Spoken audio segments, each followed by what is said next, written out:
We've all been there, right? You fire off a message, and then you wait. And you wait, and you see that it's been delivered, but that's it.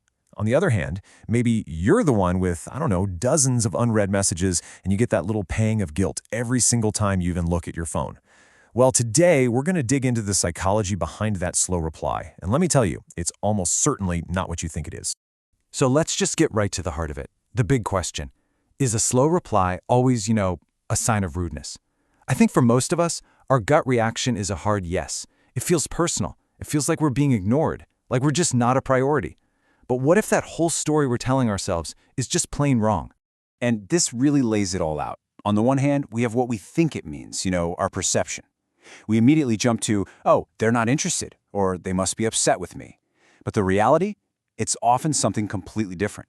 It's about things like protecting their focus, avoiding total mental overload, or even, get this, taking the time to give your message the deep thought it actually deserves. And that brings us to the single biggest idea we're talking about today. That slow reply, it's not meant as an insult, it's not a personal slight. It is, in fact, a survival mechanism for a brain that is just completely saturated with information. It's a shield. The first big idea we need to wrap our heads around is this thing called cognitive overload. And you know exactly what this feels like. I mean, think about it. The emails, the texts, the app notifications, the social media pings, it literally never stops.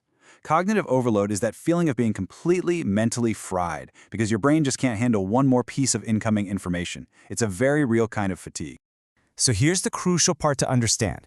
For some people, especially those who are trying to stay focused or just get overwhelmed easily, every single notification isn't just a quick ping. No, it's a high-cost task.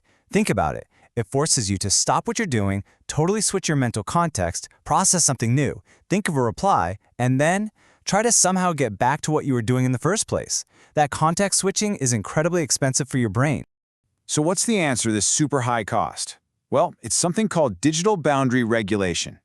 Now, let's be clear. This isn't about passively ignoring people. Not at all. It's an active, deliberate skill. It's the process of managing all those digital interruptions to protect your most valuable and totally finite resource, your mental energy.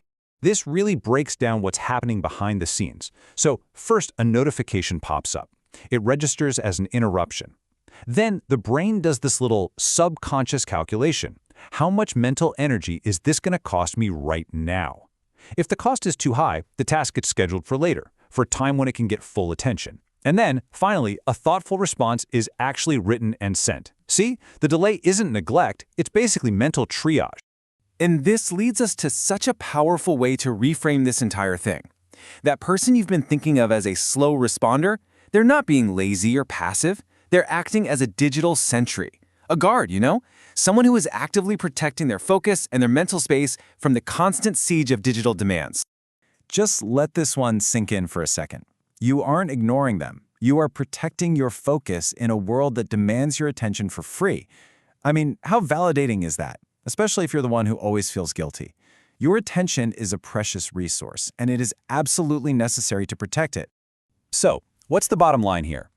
It really just comes down to two simple but honestly life-changing points. First, if you're the slow responder, please let go of the guilt. You are not being rude. You are being a responsible manager of your energy.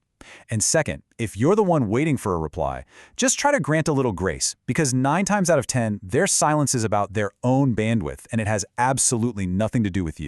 And all this leaves us with one final thought to take with you. Now that you see this from a whole new perspective, what is one small digital boundary you can set for yourself, starting today, to protect your own focus? Maybe it's turning off notifications for just 1 hour, or scheduling a specific time to check messages.